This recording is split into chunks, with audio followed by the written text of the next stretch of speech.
जटाटवी गलज्जल प्रवाह पावितस्थले गलेवलम्ब्य लम्बिताम्बुजंग तुंग मालिकां डमड्डमड्डमड्डमड्। नमस्कार।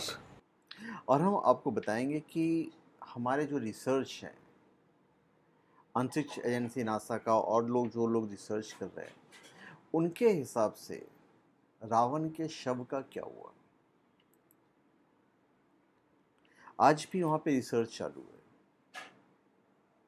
एक चीज़ जो सबसे ज़्यादा अहमियत रखता है वो मैं आपको बता दूँ कि रावण जो है, रावण तो सिर्फ एक है और दुनिया में इस नाम का कोई दूसरा व्यक्ति नहीं है। राम नाम आपको बहुत सारे मिल जाएंगे लेकिन रावण कोई नहीं मिलेगा। कहते हैं रावण लंका का तमिल राजा था। सभी ग्रंथों को छोड़कर वाल्मीकि द्वारा लिखित रामायण महाकाव्य में रावण का सबसे प्रामाणिक इतिहास आपको मिलेगा। आप पढ़ सकते हैं उसको। रामायण में भगवान श्री राम और रावण के बीच हुए युद्ध का विस्तृत वर्णन है। युद्ध में श्री राम ने रावण का वध कर दिया था और लंका का शासन विभीषण को सौंप दिया।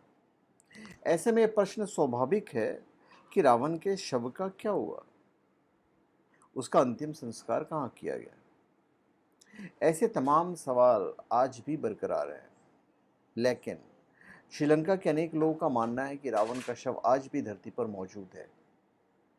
उसे ममी बनाकर सुरक्षित रखा हुआ है, जैसे कि मिस्र के पिरामिडों में प्राचीन काल के राजाओं के शव रखे जाते थे।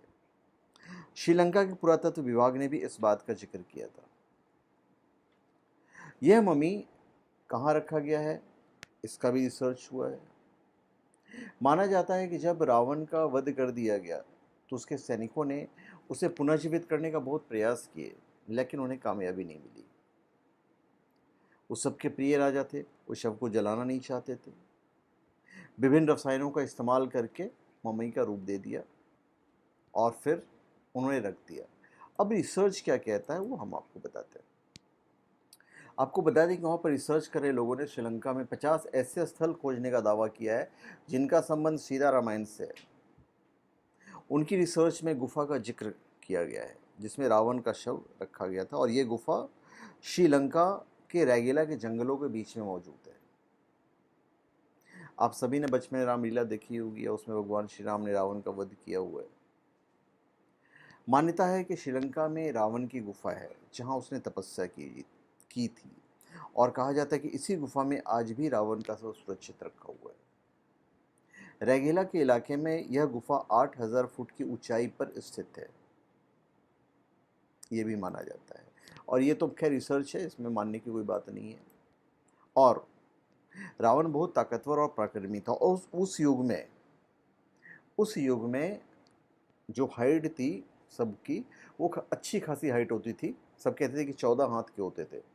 तो कहा जाता है कि रावण की मम्मी की जो लंबाई हो करीब 18 फीट है। और इसके अलावा भी श्रीलंका में रावण से जुड़े अनेक प्रमाण बताए गए हैं और श्रीलंका के लोग अपने पूर्वजों से बात सुनते आए हुए हैं और रिसर्च भी यही कहता है। अंतरिक्ष एजेंसी नासा का प्लेनेटेरियम सॉफ्टवेयर रसायन कालीन पर घटना की गणना कर सकता है। तो इसमें राम को वनवास हो, राम रावण युद्ध हो या फिर अन्य कोई घटनाक्रम, इस सॉफ्टवेयर की गणना बताती है कि ईसा पूर्व 5076 साल पहले राम ने रावण का संहार किया था। समय ऊपर नीचे हो सकता है। तो भारतीय पुरातत्व सर्वेक्षण विभाग के सेवानिवृत्त पुरातत्वविद डॉक्टर LM बहल कहते हैं कि रामायण में वर्णित श्लोकों के आधार पर इस गणना का मिलान किया जाए तो राम रावण युद्ध की भी पुष्टि होती है। इसके अलावा इन घटनाओं को खगोलीय अध्ययन करने वाले जो विद्वान हैं उनका भी यही कहना है।